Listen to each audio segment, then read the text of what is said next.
إن الحمد لله نحمده ونستعينه ونستغفره ونستهديه ونعوذ بالله من شرور أنفسنا ومن سيئات أعمالنا. من يهده الله فلا مضل له ومن يضلل فلا هادي له وأشهد أن لا إله إلا الله وحده لا شريك له وأشهد أن محمدا عبده ورسوله. أما بعد، فإن خير الكلام كلام الله وخير الهدي هدي محمد صلى الله عليه وسلم وشر الأمور محدثاتها وكل محدثة بدعة وكل بدعة ضلالة وكل ضلالة في النار. Nous sommes arrivés quand Allah subhanahu wa ta'ala ordonna le prophète sallallahu alayhi wa sallam d'émigrer vers Médine. Le prophète sallallahu alayhi wa sallam, il avait l'habitude de passer chez Abu Bakr radiyallahu anhu deux fois, soit le matin, soit le soir. Mais là, il passa chez Abu Bakr à une heure inhabituelle.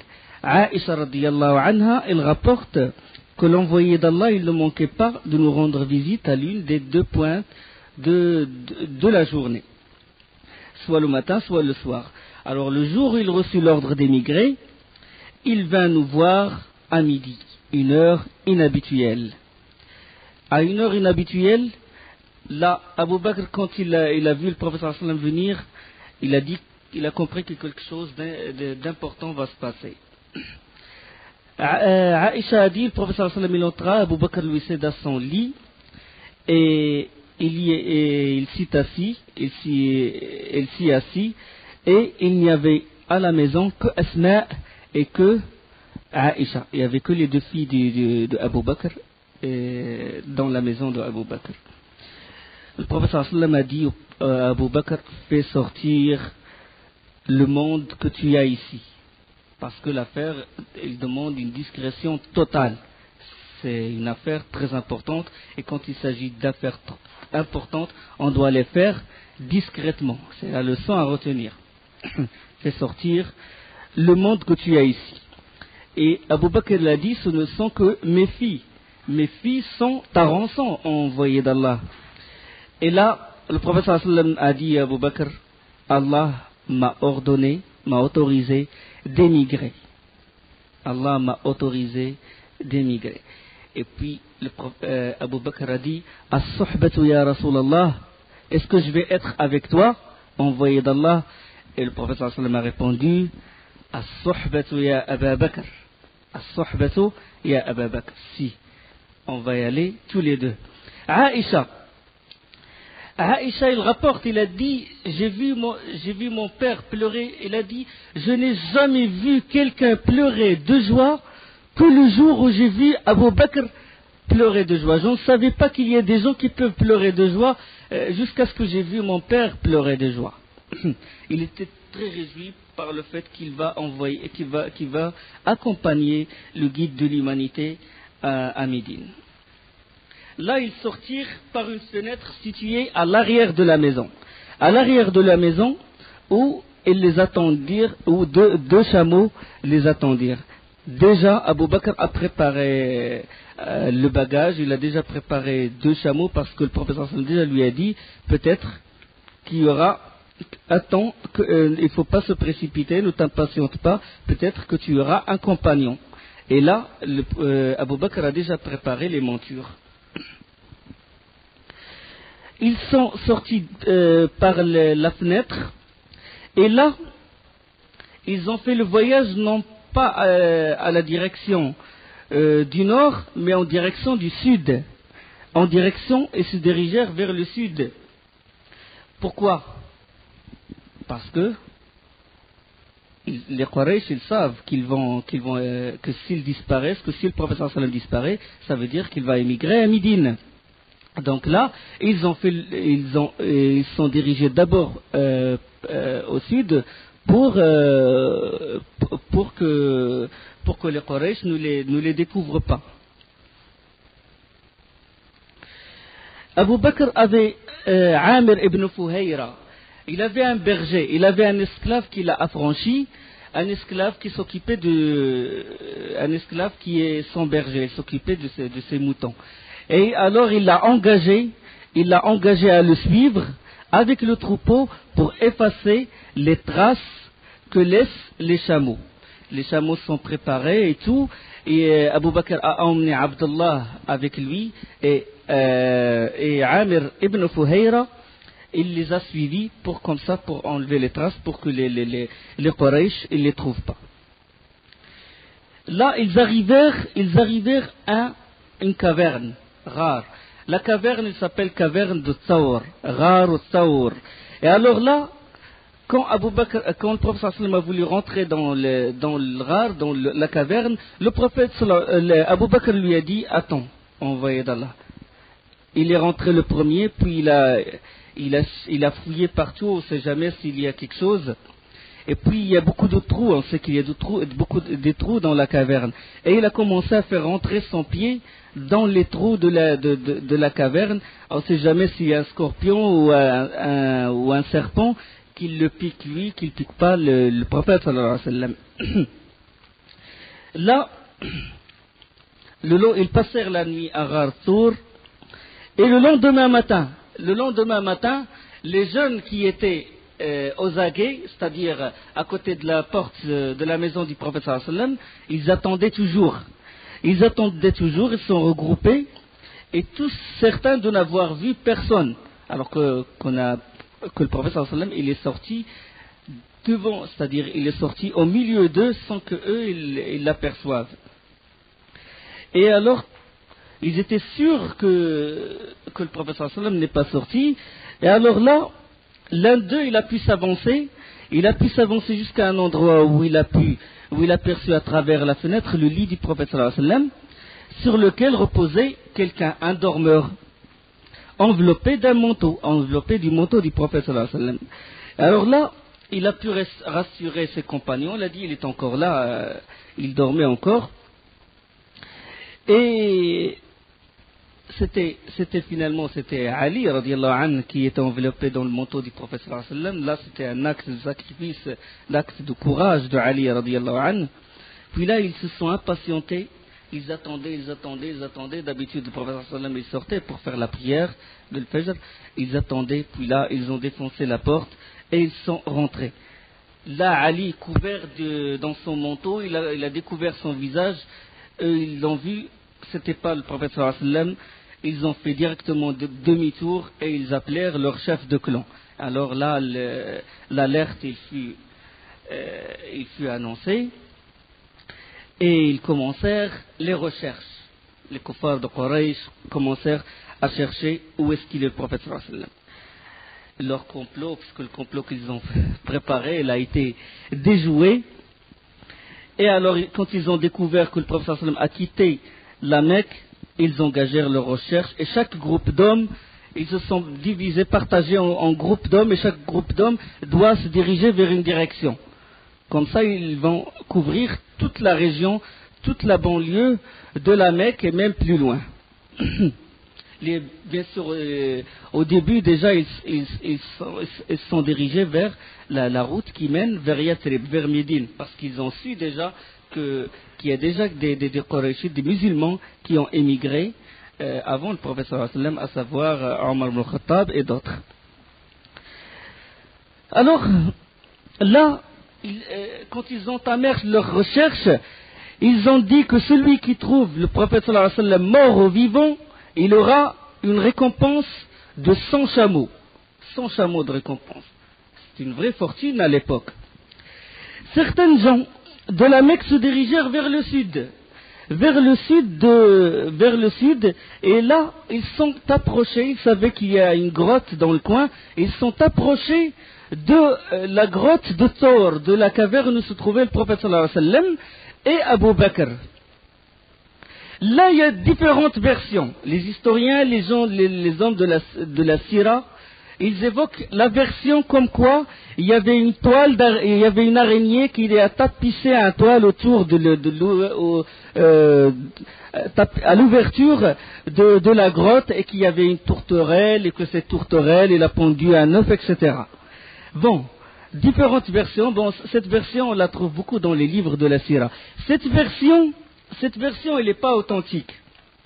Elle n'est pas sahiha, elle n'est pas authentifiée par les savants. Mais il y a la version qui est la plus authentique.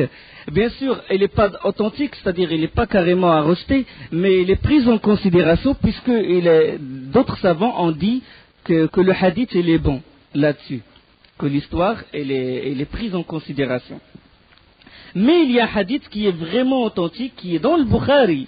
Dans le Bukhari, Abu Bakr l'a dit quand les kuffars de Quraysh se sont approchés de Ghar, de Thawr, de la grotte de Thawr où était Rasulullah sallam. Il a dit, oh envoyé d'Allah, si quelqu'un regardait au-dessous de ses pieds, il va nous voir. Ça c'est hadith authentique. Il a dit, si quelqu'un regarde au-dessous de ses pieds, au-dessous, ils étaient tellement proches, le prophète sallam et Abu Bakr, ils regardaient leurs pieds, ils regardaient les kuffars en train de marcher à côté de l'ouverture de la grotte.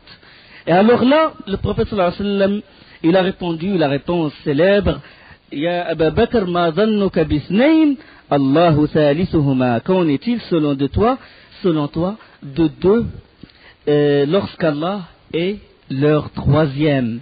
Ça veut dire qu'ils sont sous la protection d'Allah subhanahu wa ta'ala. Donc c'est ça finalement le miracle.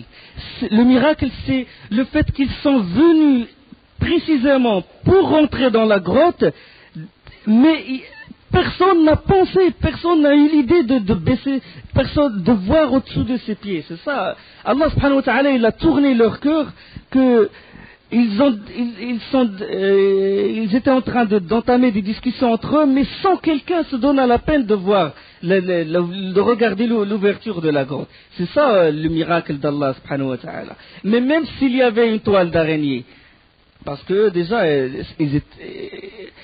ils avaient l'intention de rentrer dans la grotte, de voir ce qu'il y a dans la grotte.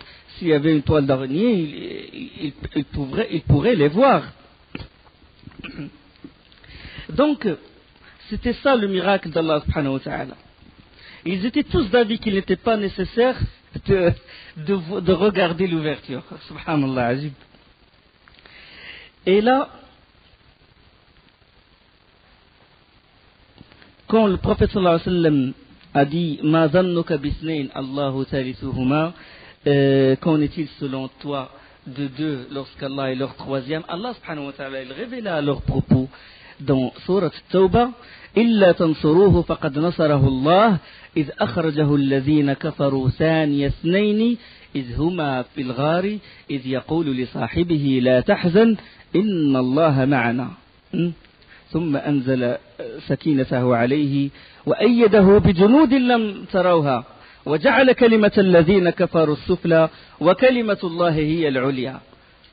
Donc le défi finalement, certains savants comme Cheikh Al-Albani, il a pris comme preuve ce verset-là contre la version de la toile d'araignée, contre la version de la tourterelle qui a pendu son œuf. Parce qu'Allah subhanahu wa ta'ala il dit, si vous ne lui portez pas secours, Allah l'a déjà secouru lorsque ceux qui avaient mécru l'avaient banni, deuxième des deux, quand ils étaient dans la grotte et qu'il disait à son compagnon, ne t'afflige pas, car Allah est avec nous.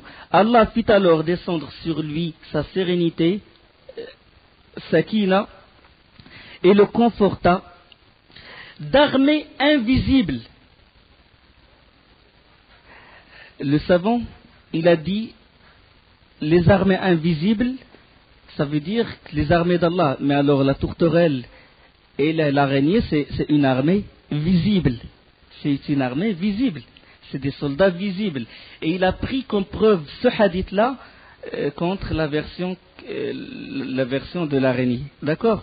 Il a dit donc armée invisible d'Allah subhanahu wa ta'ala. Conviction totale du prophète sallallahu alayhi wa sallam qu'Allah il est avec lui, et courage aussi de Abu Bakr radiyallahu anhu, le grand mérite, le fait qu'il soit avec le prophète sallallahu alayhi wa sallam, qu'il soit le compagnon du prophète sallallahu alayhi wa sallam dans cette situation. Et tous les historiens, tous les savants, tous les ulama de hadith, ils étaient unanimes là-dessus, que c'est Abu Bakr qui était dans la grotte avec le prophète sallallahu alayhi wa sallam. Que signifie Allah est avec eux? Inna Allah ma'ana. Hein? Inna Allah la tahzan, ne t'afflige pas, car Allah est avec nous. Mais Allah, il n'est pas avec tout le monde. Allah est avec tout le monde. Allah, il est avec tout le monde.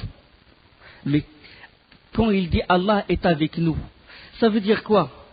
Les ulama, ils appellent ça al-ma'iyya al-khassa, la présence spéciale. Allah, il est avec eux, ça veut dire une présence qui confirme le soutien, et une présence qui se manifeste par le soutien et par l'aide d'Allah subhanahu wa ta'ala. Donc c'est une présence spéciale, d'accord? Il y a la présence, Allah subhanahu wa ta'ala est avec tout le monde, mais il est avec des gens plus qu'avec d'autres, d'accord? Comme Allah subhanahu wa ta'ala l'a dit sur Moussa et Haroun, hein? Dans le verset dans Surah Taha, قال لا تخافا إني معكما أسمع وأرى, ne craignez rien, je suis avec vous, j'entends et je vois. Donc avec vous, c'est une présence spéciale, d'accord? Comme par exemple, moi je suis avec vous, mais si par exemple il y a des gens, je suis avec eux plus que d'autres, ça se peut. Si tu aimes des personnes plus que d'autres, même s'ils sont dans un même endroit, tu es avec telle personne plus que d'autres personnes. Allah subhanahu wa ta'ala, il est avec Abu Bakr et avec le prophète sallallahu alayhi wa sallam, et Abu Bakr plus que d'autres. Donc c'est une présence, on l'appelle ça dans l'aqida, dans l'unicité des noms et des attributs, ma'iyya khassa. Donc Allah subhanahu wa ta'ala, il est au-dessus du trône, au-dessus des cieux, et en même temps avec nous. D'accord? Ibn Taymiyyah rahimahullah, il a dit qu'il n'y a pas de contradiction entre le fait qu'Allah subhanahu wa ta'ala, il est au-dessus des cieux et qu'il soit avec nous. Et il a donné un exemple concret.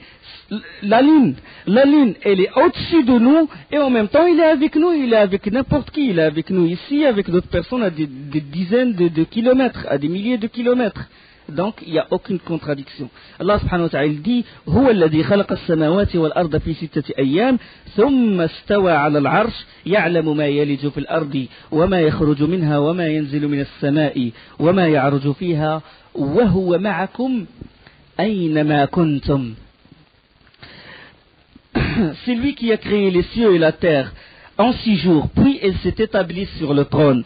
Il sait ce qui pénètre dans la terre, ce qui en sort et ce qui descend du ciel et ce qui y monte, et il est avec vous où que vous soyez. Et Allah observe parfaitement ce que vous faites. Donc Allah, il est vraiment avec nous, mais il n'est pas mêlé, il n'est pas mêlé avec nous. D'accord? Comme le prétendent certaines sectes égarées.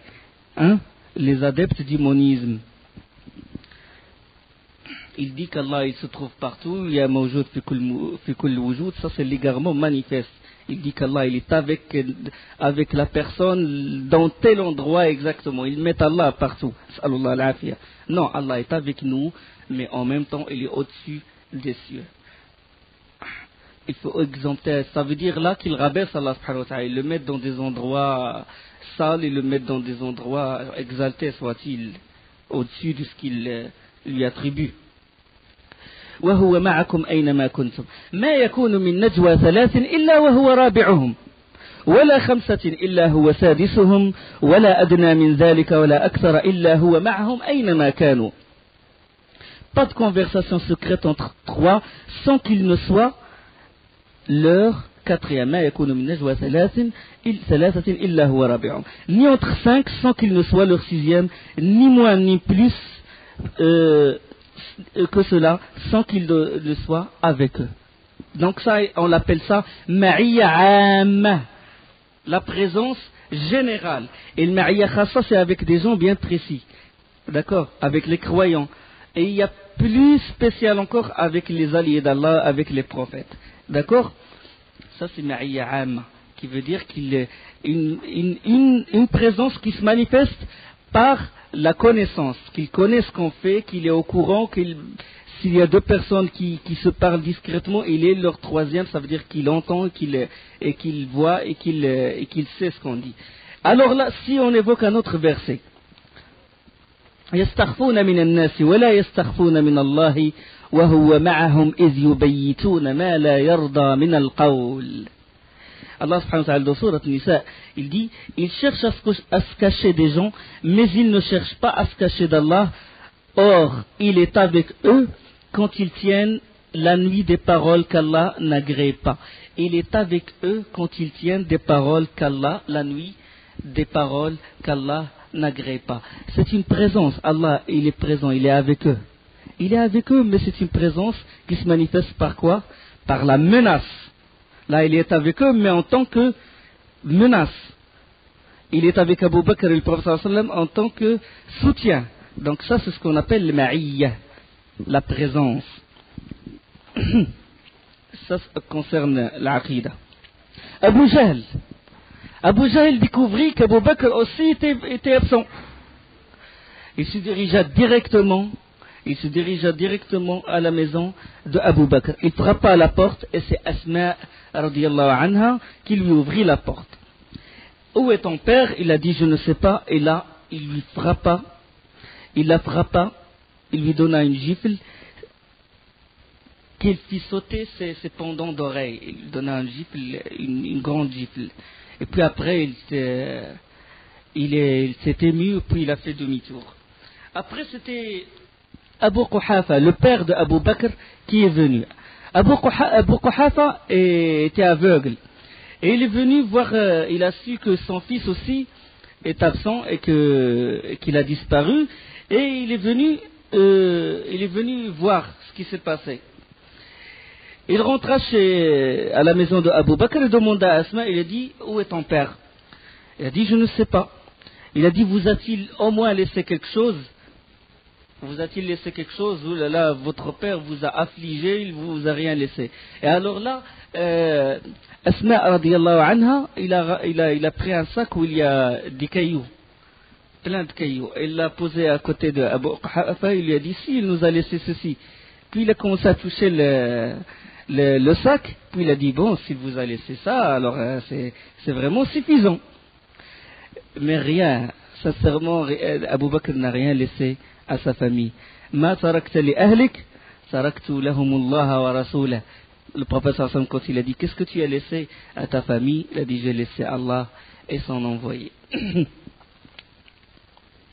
3 jours pendant lesquels Abdullah, le fils de Abu Bakr, le soir, la nuit, il va chez le prophète sallallahu alayhi wa sallam et son père, et le matin, il est déjà à la Mecque. Pourquoi? Pour scruter, s'il y a quelque chose, s'ils disent quelque chose, pour scruter les informations, si jamais ils sont au courant de quelque chose. Et chaque matin, il est toujours présent à la Mecque. Et le soir, il rentre et il passe chez son père, et c'est chez le prophète sallallahu alayhi wa sallam. Et Abu Fuhayra, lui, il se charge toujours d'enlever les traces avec le troupeau qu'elle a et d'approvisionner le prophète sallallahu alayhi wa sallam et Abu Bakr de lait, de ce qu'il leur faut.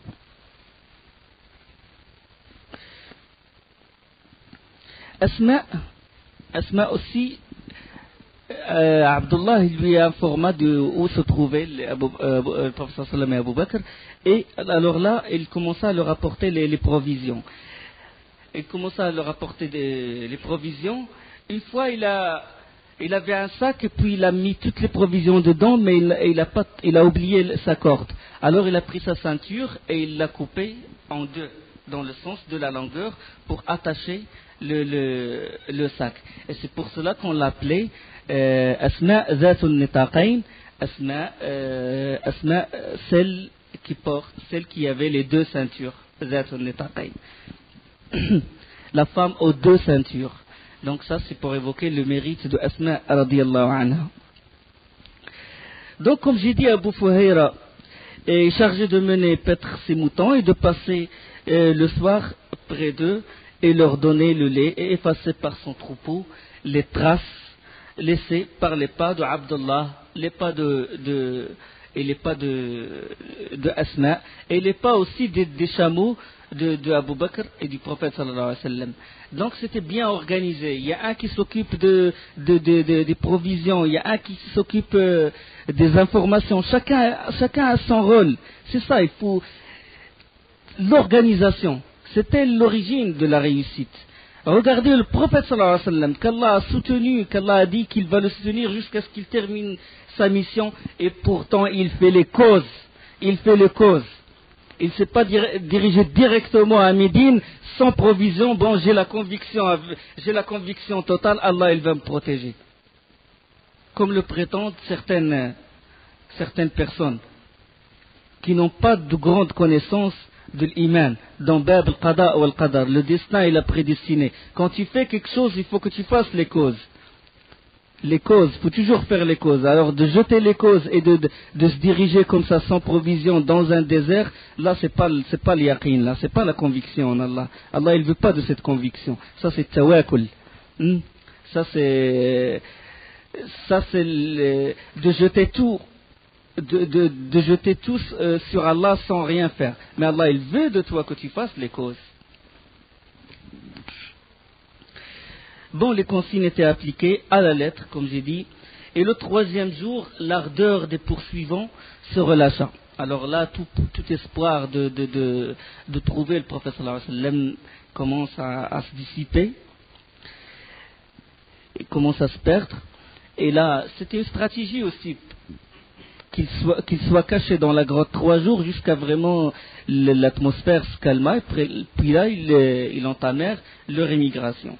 Et alors le prophète sallallahu alayhi wa sallam et Abu Bakr sortirent de la caverne. Abu Fuhayra ramena les deux chameaux et ils quittèrent la vallée. Dans la route, ils passèrent à côté de la tribu de Jush'um. Ils n'ont pas pris la route habituelle, la route qui est prise d'habitude par les commerçants. Non, ils ont pris une autre route. Là, ils passèrent à côté d'une tribu. C'est une tribu qui s'appelle la tribu de Jush'um. Et il y avait parmi eux Suraqa ibn Malik. Suraqa ibn Malik, il était au courant que les Quraysh cherchaient le prophète sallallahu alayhi wa sallam et qu'ils ont donné pour ça ils ont proposé la récompense de 100 chameaux à celui qu'ils trouvent. Le prophète sallallahu alayhi wa sallam et Abu Bakr passèrent à côté. Le groupe de cette tribu de Jush'um les a vus, puis ils ont dit peut-être que c'est ça, que c'est de là les gens que recherche Quraysh. Alors là, Suraqa leur a dit non, c'est des gens qu'on connaît, ces gens-là, on les connaît très bien. C'est pas Mohammed et c'est pas Abu Bakr.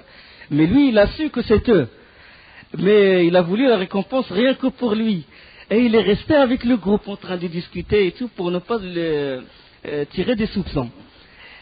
Et alors là, après un moment, il se leva, puis il rentra chez lui. Il a dit directement à son esclave de lui préparer son cheval et de le mettre derrière un monticule.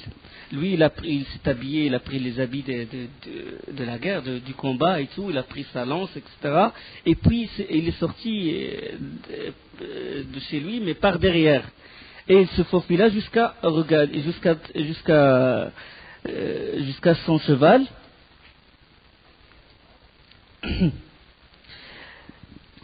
Jusqu'à son cheval, et puis il entama la poursuite. Durant le trajet, le prophète sallallahu alayhi wa sallam ne fait que réciter le Coran. Il ne fait que réciter le Coran. Et Abu Bakr, quant à lui, des fois il est devant le prophète sallallahu alayhi wa sallam, des fois il est derrière, des fois il est à droite, des fois il est à gauche. Et puis le prophète sallallahu alayhi wa sallam, il a été gêné par le mouvement d'Abu Bakr. Et puis il a dit, oh Abu Bakr, qu'est-ce que tu fais? Il a dit, oh envoyé d'Allah, quand je pense qu'ils peuvent faire une embuscade, qu'ils préparent une embuscade contre toi, je me mets devant. Mais quand je pense qu'ils te poursuivent, je me mets derrière. De même, je me mets à droite et je me mets à gauche. Et puis le prophète sallallahu alayhi wa sallam a dit, calme-toi, parce que Allah, c'est Allah qui est avec nous. Allah, il va nous soutenir. Jusqu'à quel point il veut protéger le prophète sallallahu alayhi wa sallam. Là, Suraqa ibn Malik se dirigea vers le prophète sallallahu alayhi wa sallam, sur son cheval, il se dirigea vers le prophète sallallahu alayhi wa sallam. Abu Bakr, il se tourna, il regarda Suraqa ibn Malik s'approcher, et là, il s'adressa au prophète sallallahu alayhi wa sallam, il a dit, il y a une personne qui va nous attaquer, et le prophète sallallahu alayhi wa sallam ne fait que réciter le Coran. Le cavalier s'approcha davantage, et alors là, le prophète sallallahu alayhi wa sallam invoqua Allah subhanahu wa ta'ala, il a dit protège-nous contre lui. Il a dit protège-nous contre lui. Quand Suraqa s'est approché, les pieds d'avant, les pattes d'avant du cheval s'enfoncèrent dans la terre et il fut culbuté. Il a dit Suraqa ibn Malik, jamais je suis tombé d'un cheval. La première fois, c'était la fois où j'ai voulu m'attaquer au prophète sallallahu alayhi wa sallam. Et en plus, la terre était solide. Comment ça se fait que les pattes du cheval rentrent carrément dans la terre? Il a rien compris. Puis là, il leva son cheval, il retira les sabots du trou qu'il a fait, et puis il a essayé une deuxième fois de s'attaquer au prophète sallallahu alayhi wa sallam. De même, il retomba du cheval et les pieds du cheval s'enfoncèrent dans la terre.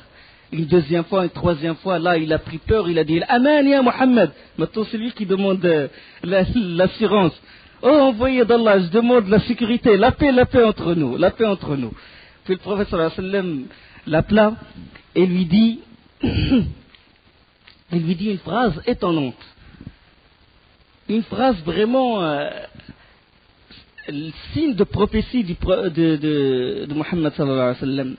Il lui dit, sais-tu que tu porteras un jour les 2 bracelets de Kisra? Il a dit, comment te sentiras-tu le jour où tu porteras les bracelets de Kisra, Khosroès? Il a dit, Kisra de Hormuz? Il a dit oui. Comment?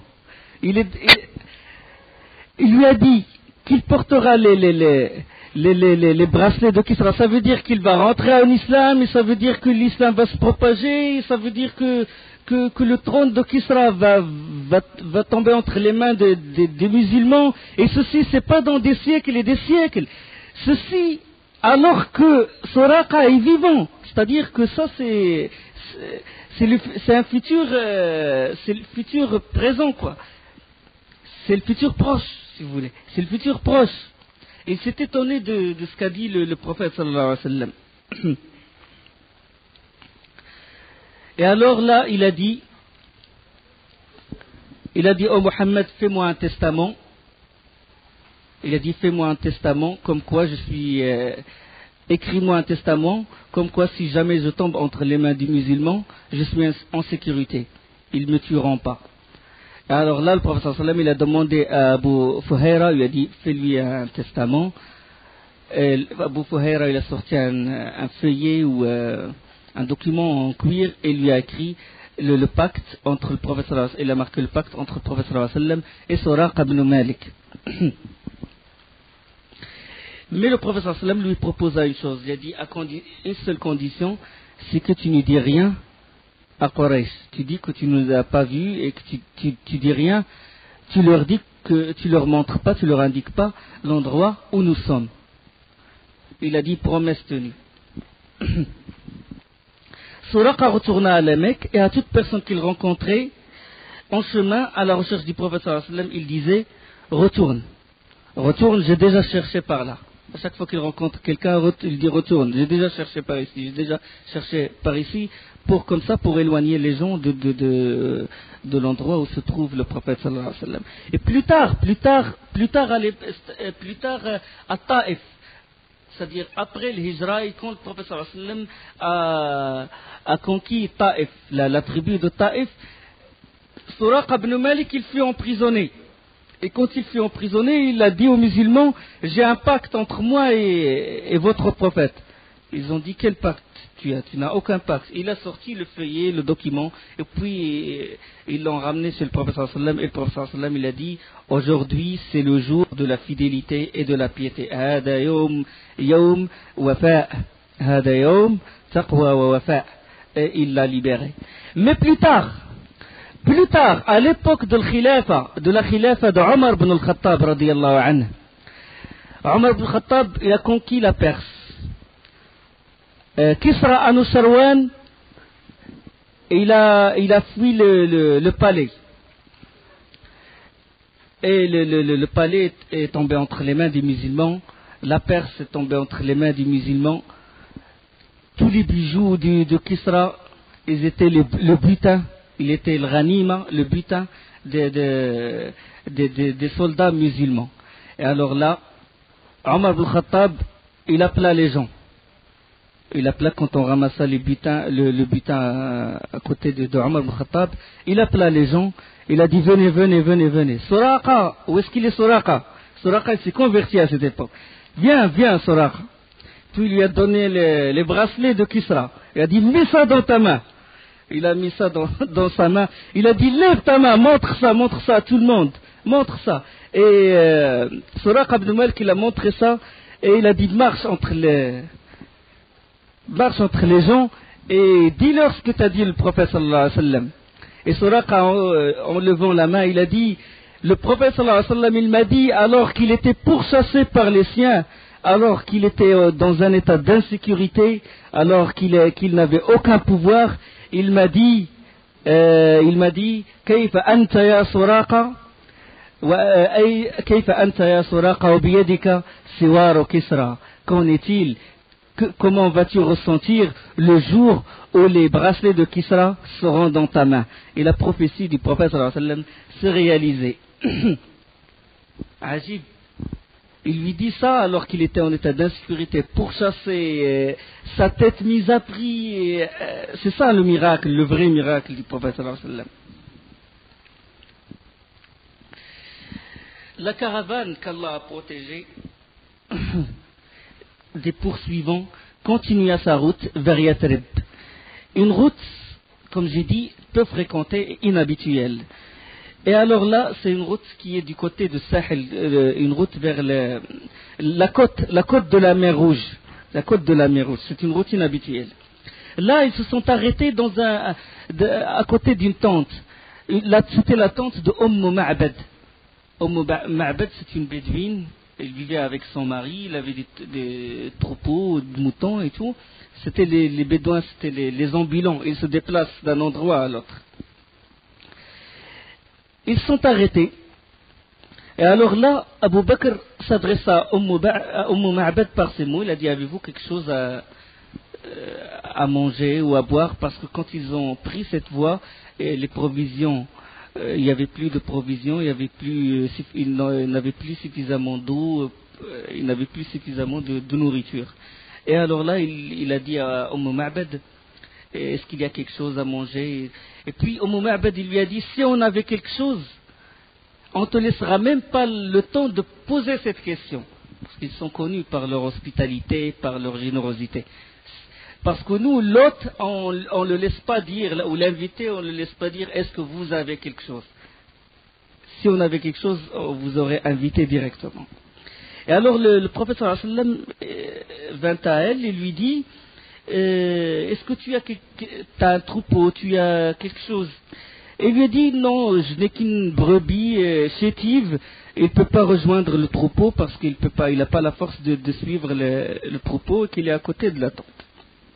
Et puis le prophète sallallahu alayhi wa sallam lui a dit, est-ce qu'elle a-t-elle du lait? Il a dit, elle est trop faible pour cela. Et le prophète sallallahu alayhi wa sallam lui dit, me permets-tu de la traire? Et Ma'bad, il a dit, Fidaka abi wa ummi. C'est une phrase qu'utilisent en général les Arabes, que mon père et ma mère soient à rançon. Que mon père et ma mère soient à rançon. Si tu penses qu'elle a du lait, fais-le. C'est-à-dire, et le prophète sallallahu alayhi wa sallam l'a fait venir la brebis, passa sa main sur sa mamelle et invoqua le nom d'Allah. Il implora pour elle le nom d'Allah, et puis la bête elle écarta ses pattes et son lait jaillit. On lui ramena une grande vase qui peut suffire à 7 ou 8 personnes. Et il commença à traire la bête. Et là, il trailla une bonne quantité jusqu'à ce que l'écume elle déborda à la surface du vase. Et ils buvèrent. Il a donné à Umm Ma'bad, il a bu à satiété. Abu Bakr il a bu, le prophète sallallahu alayhi wa sallam il a bu. Et parce que c'est le dernier, celui qui sert, c'est le dernier à boire. Le prophète sallallahu alayhi wa sallam, quand il leur a servi à boire le lait, il a dit Saq al-qawm akhiruhum. Celui qui sert est le dernier à boire. Ça, c'est une règle. Celui qui donne aux gens à boire, il faut qu'il soit le dernier. C'est une sunna du prophète sallallahu alayhi wa sallam. Puis, il trailla de nouveau la bête jusqu'à remplir la vase. Et Umm Ma'bad, quand il a vu ça, il embrassa l'islam. Il a fait le pacte d'allégeance avec le prophète sallallahu alayhi wa sallam et il embrassa l'islam. Et là, ils continuèrent leur route. Le prophète sallallahu alayhi wa sallam et Abu Bakr. Peu de temps après, Abu Ma'bad est venu. Le mari de Umm Ma'bad. Il est venu avec son troupeau de moutons et tout, tous maigres, les pauvres et tout. Puis, quand il est rentré dans la tente, il a trouvé le vase plein de lait. Il a dit, d'où est-ce que tu as ramené ce lait? On est au plein désert, d'où est-ce que tu as ramené ce lait? Et puis, la bête qu'on a, il n'a pas une goutte de lait, il est pire que les autres. Et il a dit, Umm Ma'bad, il a dit, il est venu une personne Moubarak, béni, Allah l'a béni. Il a suffi qu'il touche la mamelle de la brebis que le lait jaillit. Un homme d'une grande valeur et tout. Et puis, Abu Ma'bad, il a dit, décris-le-moi. Et là, et c'est pour ça que l'histoire de Ma'bad, elle est évoquée dans la majorité des livres de hadith, dans la majorité des livres de l'histoire. La majorité des historiens, ils évoquent le hadith de Ma'bad. Pourquoi? Parce que c'est une femme intelligente, habile, courageuse, mais pour une autre chose. Une autre chose. C'est quand Abu Ma'bad lui a demandé de décrire le prophète sallallahu alayhi wa sallam, il l'a décrit d'une façon, aucun compagnon du prophète sallallahu alayhi wa sallam, pourtant les compagnons ont vécu avec le prophète sallallahu alayhi wa sallam des années et des années, et ils n'ont pas réussi à le décrire comme l'a décrit Ma'bad. Pourtant il l'a vu une seule fois. Une seule fois. Il a décrit, ses yeux, sa marche, son comportement, d'une façon, d'une finesse, d'une exactitude étonnante. Les expressions qu'il a utilisées sont dures à traduire. Pour chaque phrase, il faut vraiment, parce que c'est de l'arabe pur et il touche, et il le décrit avec une finesse et éloquence étonnante. Et là, Abu Ma'bad, quand il a entendu Ma'bad, il a dit, celui-là, par Allah, c'est l'homme que recherche Quraysh. C'est l'homme que recherche Quraysh. Il a dit, si je le trouve, je vais le suivre. Si je trouve cette personne, je vais le suivre et je vais embrasser sa religion. Alors, les nouvelles venues de la Mecque concernant la disparition du prophète sallallahu alayhi wa sallam étaient parvenues à Médine, c'est-à-dire que les Médinois étaient au courant que le prophète sallallahu alayhi wa sallam il a quitté la Mecque. Mais puisqu'il a passé 3 jours à la grotte de Thor et il a pris une autre voie, c'est sûr qu'il va être en retard. Mais alors là, Mus'ab ibn Umayr, chaque jour, à l'aube, au lever du soleil, il regroupa des gens, il regroupa tous les musulmans et est sorti à l'extérieur de Médine pour attendre la venue du prophète sallallahu alayhi wa sallam. Chaque jour il fait ça, chaque jour il réunit les gens, il réunit du monde pour attendre. Bien sûr, ça c'est une démarche politique, c'est-à-dire là, puisqu'il fait cette démarche-là, il réunit les gens, c'est pour montrer que le prophète sallallahu alayhi wa sallam il est venu pas seulement en tant que prophète, mais autant que pour gouverner Médine. Et même les kuffars de Médine, les juifs aussi les suivent. Ils suivent Mus'ab ibn Umayr. Et ils attendent du lever du soleil jusqu'à Zahira, c'est-à-dire jusqu'à midi, presque midi. Jusqu'au moment où il n'y a plus d'ombre.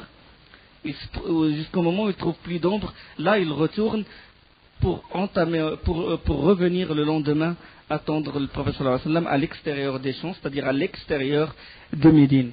Subhanakallahumma bihamdik, ashhadu an la ilaha illa anta, astaghfiruka wa atubu ilayk.